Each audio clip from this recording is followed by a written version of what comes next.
آپ دیکھیں کہ چوٹ ہے، بیمار ہے، اور سر پہ اتنی زیادہ زخم، اور پھر کیا ہے، دو ساتھی کہہ رہے ہیں کہ تم تیمم سے کیسے فائدہ اٹھا سکتے ہو جبکہ تمہارے پاس پانی موجود ہے۔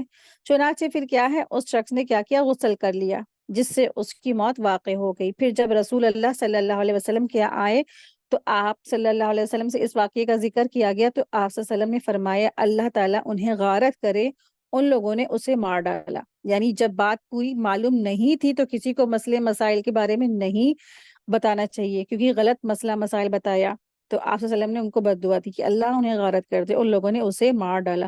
جب انہیں یہ مسئلہ معلوم نہ تھا تو انہوں نے جو ہے اس کو کیوں بتایا، یا انہوں نے کیوں نہیں کسی اور سے پوچھ لیا، تو لیکن انہوں نے غلط بات بتائی۔ تو آپ دیکھیے کہ اتنا ہی کافی تھا کہ وہ اپنے زخم پر پٹی باندھ لیتا اور اس پر مسح کر لیتا اور باقی جسم کو وہ دھو لیتا، تو یہی اس کے لیے کافی تھا۔ اور سر پہ ضروری نہیں تھا کہ پورا غسل کرتا اور جنابت والا غسل کرتا۔ آپ دیکھیں کہ اس سے پتہ چلتا ہے کہ ہمارا دین کتنا آسان ہے، دین میں ہمارے تنگی نہیں رکھی، اللہ تبارک تعالیٰ نے بہت ہمارے دین کو آسان کر دیا ہے۔ جب انسان لیکن دین سے دور ہوتا ہے تو اس کے لیے مشکل بڑھتی چلی جاتی ہے، لیکن اللہ تبارک تعالیٰ نے ہمارے دین کو بہت آسان بنایا، بہت ہمارا دین آسان ہے۔ رسول اللہ صلی اللہ علیہ وسلم نے ارشاد فرمایا ہم لوگوں کو اور لوگوں پر تین باتوں کی وجہ سے فضیلت ملی ہے، ہماری صفیں فرشتوں کی صفوں کی طرح کی گئی ہیں، ہمارے لیے ساری زمین نماز کی جگہ اور زمین کی خاک یعنی مٹی کو ہم کو پاک کرنے والی ہے جب پانی نہ ملے۔ یہ مسلم کی حدیث ہے، 522 اس کا نمبر ہے۔ تو اس طرح سے یہ زمین کی جو مٹی ہے وہ ہم سب کو پاک کر دیتی ہے۔ ایک اور حدیث میں آتا ہے رسول اللہ صلی اللہ علیہ وسلم نے ارشاد فرمایا پاک مٹی مسلمانوں کے لیے وضو ہے، اگر 10 برس تک پانی نہ ملے، جب تم پانی پا جاؤ تو اس کو اپنے بدن پر بہا لو، اس لیے کہ یہ بہتر ہے۔ ابو داؤد 332 اس کا نمبر ہے۔ تو اللہ سبحانہ تعالیٰ نے کتنی ہمارے لیے آسانیاں پیدا فرما دی ہیں، ہے نا؟ لیکن آج انسان ہے کتنا ہلاکان، کتنا پریشان رہتا ہے۔ کوئی اگر ہاسپٹل میں ہے تو اب پریشان پھر رہا ہے کہ ہم کیا کریں، ہم وضو کیسے کریں، ہم کیسے نہ کریں، اور ہم نماز کیسے پڑھیں۔ چلو پھر چھوڑو جانے دو، اب جب گھر پہ پہنچیں گے تب ہم نماز پڑھ لیں گے۔ تو کیا ہوتا ہے، ساری کی ساری اس نے نمازیں اپنی ضائع کر دی۔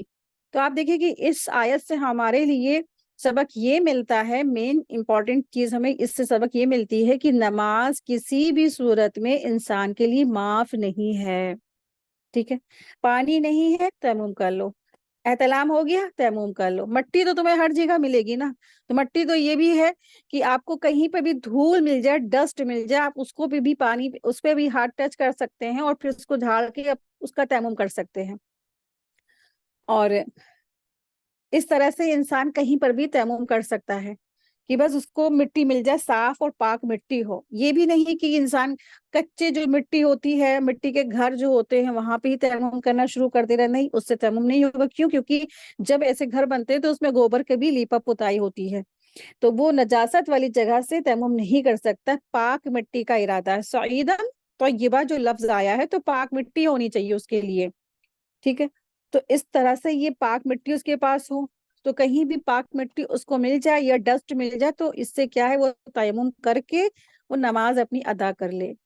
تو اللہ سبحانہ تعالیٰ ارشاد فرما رہے ہیں ان اللہ کان عفوا غفورا، یقیناً اللہ تعالیٰ ہمیشہ سے ہی بہت معاف کرنے والا ہے اور بے حد بخشنے والا ہے، ٹھیک ہے؟ آیت دیکھیں، آیت نمبر ہے 44۔ کیا آپ نے ان لوگوں کو نہیں دیکھا جن کو کتاب میں سے ایک حصہ دیا گیا، گمراہی خریدتے ہوئے، اور وہ جانتے ہیں کہ تم بھی راستہ گم کر دو۔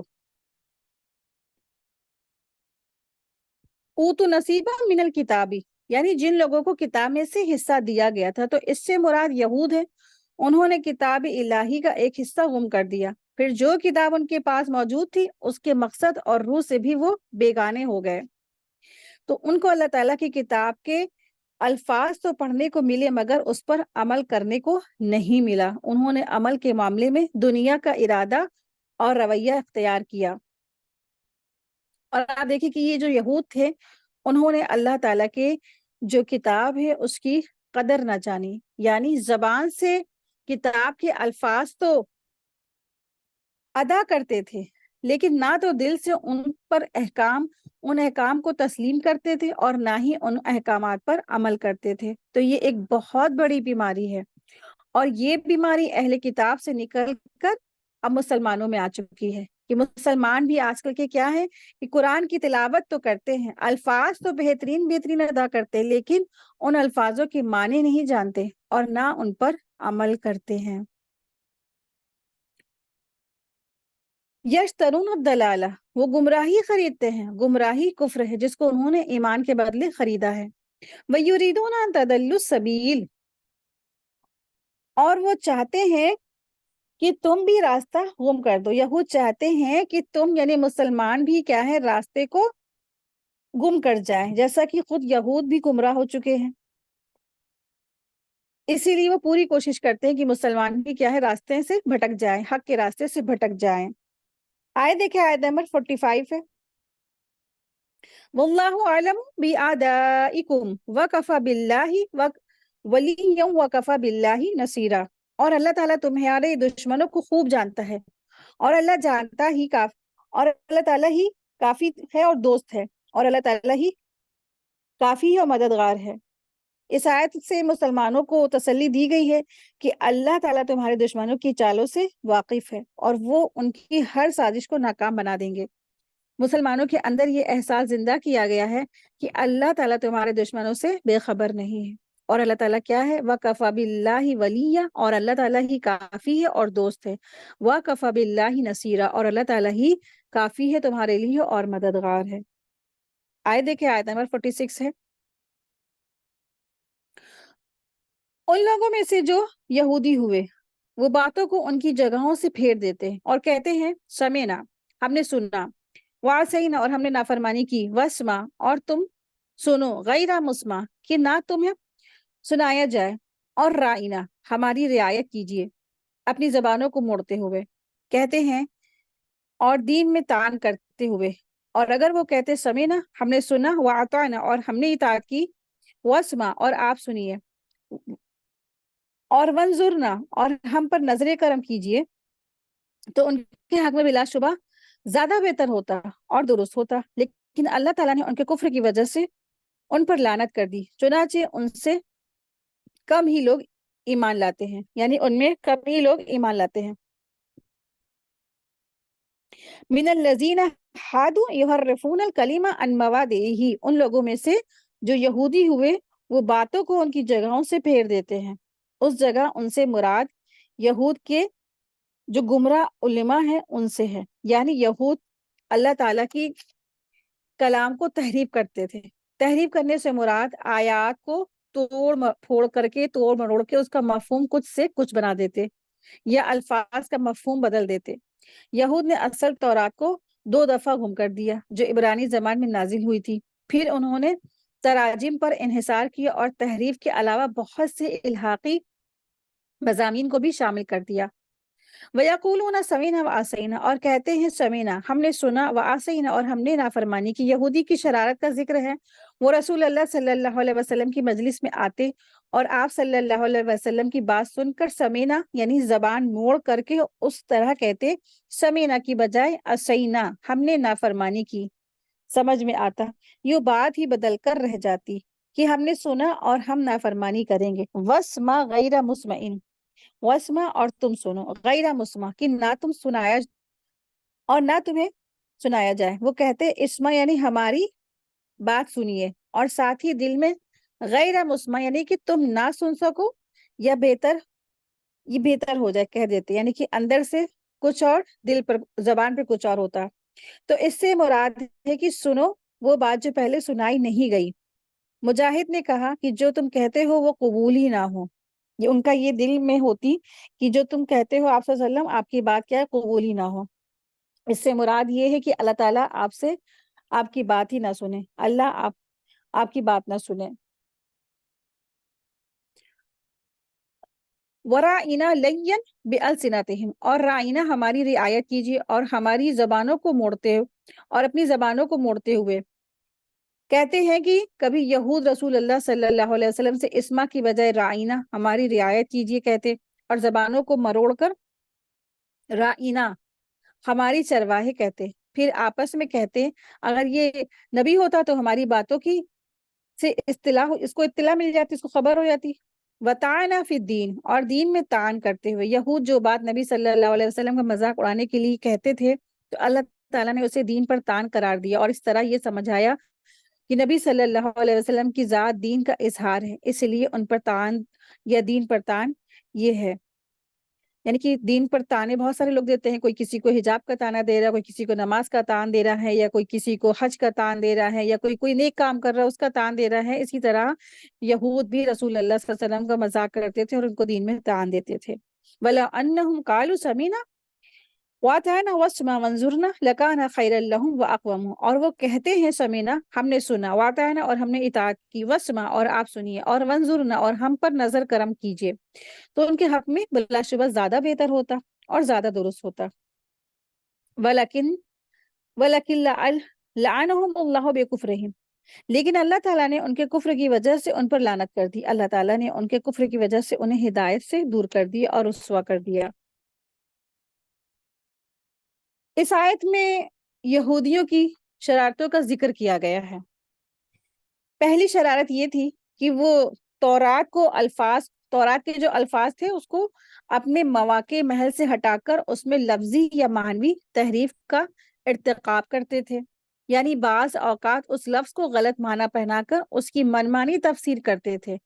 اور دوسری شرارت یہ تھی کہ جب وہ حضرت صلی اللہ علیہ وسلم کے پاس آتے تھے تو ایسے مبہوم اور منافقانہ الفاظ استعمال کرتے تھے جن کا ظاہری مفہوم برا نہیں ہوتا تھا، لیکن وہ اندرونی طور پر الفاظ سے وہ دوسرے معنی مراد لیتے تھے جو ان الفاظ میں چھپے ہوئے ہوتے تھے۔ قرآن کریم نے اس کی 3 مثالیں اس آیت میں ذکر کی ہیں۔ پہلا وہ ہے کہ وہ کہتے تھے کہ سمینا و عصینا، جس کے معنی یہ ہیں کہ ہم نے آپ کی بات سن لی اور نافرمانی کی۔ وہ ان الفاظ کا مطلب یہ ظاہر کرتے تھے کہ ہم نے آپ کی بات سن تو لی اور آپ کے مخالفین کی نافرمانی کی، لیکن اندر سے ان کا مطلب یہ ہوتا تھا کہ ہم نے آپ کی بات سن لی اور اس بات کی نافرمانی کی۔ آپ کی بات سن کے یعنی رسول اللہ صلی اللہ علیہ وسلم کی بات سن کر کے آپ صلی اللہ علیہ وسلم کی نافرمانی کی، ان کی نیت یہ ہوتی تھی۔ دوسرا یہ کہ وہ کہتے تھے اسمع غیر مسمع، اس کا لفظی معنی ترجمہ یہ ہے کہ آپ ہماری بات سنیے، خدا کرے آپ کو کوئی بات سنائی نہ جائے۔ ظاہری طور پر وہ یہ دعا دیتے تھے کہ آپ کو کوئی ایسی بات نہ سنائی جائے جو آپ کی طبیعت کے خلاف ہو، لیکن اندر سے ان کا مطلب یہ ہوتا تھا، ان کی نیت یہ ہوتی تھی کہ اللہ کرے آپ کو ایسی بات نہ سنائی جائے جو آپ کو خوش کر دے، یعنی دل پر کچھ اور، زبان پر کچھ اور۔ تیسرا وہ تھا کہ وہ ایک الفاظ یعنی رائنا استعمال کرتے تھے جس کے عربی زبان میں یہ مطلب ہے کہ ہمارا خیال کیجئے، ہماری طرف دیکھیے، لیکن عبرانی زبان میں یہ ایک گالی کا لفظ تھا۔ تو یہ گالی کا لفظ تھا جو اندرونی طور پر مراد لیتے تھے۔ رائنا کا ان کی بھاشا میں، ان کی لینگویج میں یہ مطلب ہوتا تھا کہ بد دعا کا لفظ ہے، بد دعا ہے ایک طرح سے یہ۔ تو اس طرح سے یہ ان کی جو ہے تحریف کا یہاں پہ ذکر ہو رہا ہے۔ تو وہ 2 طرح سے تحریف کرتے تھے، ایک معنوی تحریف کرتے تھے اور دوسرا معنوی تحریف یعنی کہ معنی بدل دیتے تھے اور لفظ بدل دیتے تھے، دوسرا یہ کہ معنی اور لفظ دونوں ہی میں وہ تحریف کر دیتے تھے۔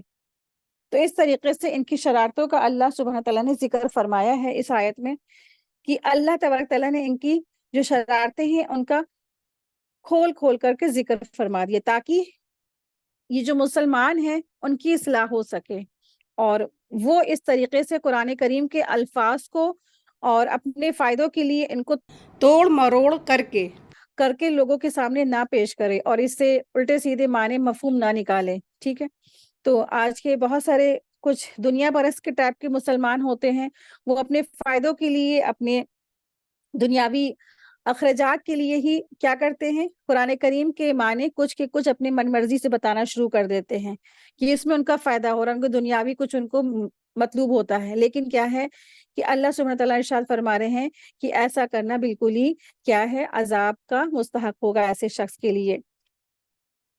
تو الرٹ کر دیا گیا ہے۔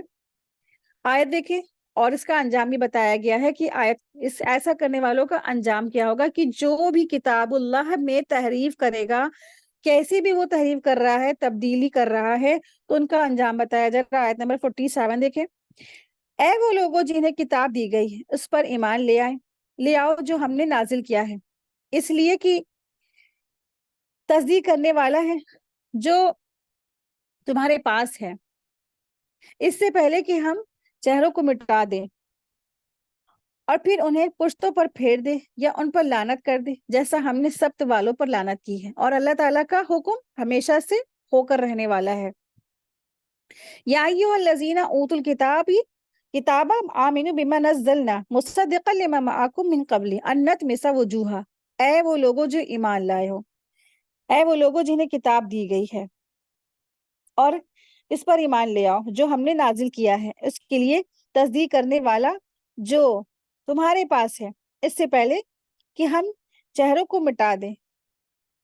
تو اس آیت میں اہل کتاب کو حکم دیا گیا ہے کہ وہ اس عظیم کتاب پر ایمان لے آئیں جو رسول اللہ صلی اللہ علیہ وسلم پر نازل ہوئی ہے، اور ان بشارتوں کی تصدیق کرے جو اور وہ ان بشارتوں کی تصدیق کرتی ہے جو ان کی کتابوں میں ہے۔ اگر وہ ایسا نہیں کریں گے تو ہم، یعنی اللہ سبحانہ وتعالیٰ فرما رہے ہیں کہ ہم ان کی صورتوں کو بدل دیں گے، مسخ کر دیں گے۔ اگر وہ اس قرآن پر ایمان نہیں لاتے تو گویا ان کا اپنی کتابوں پر بھی ایمان نہیں، کیونکہ اللہ تعالیٰ کی کتابیں ایک دوسرے کی تصدیق اور ایک دوسرے کی تائید کرتی ہیں۔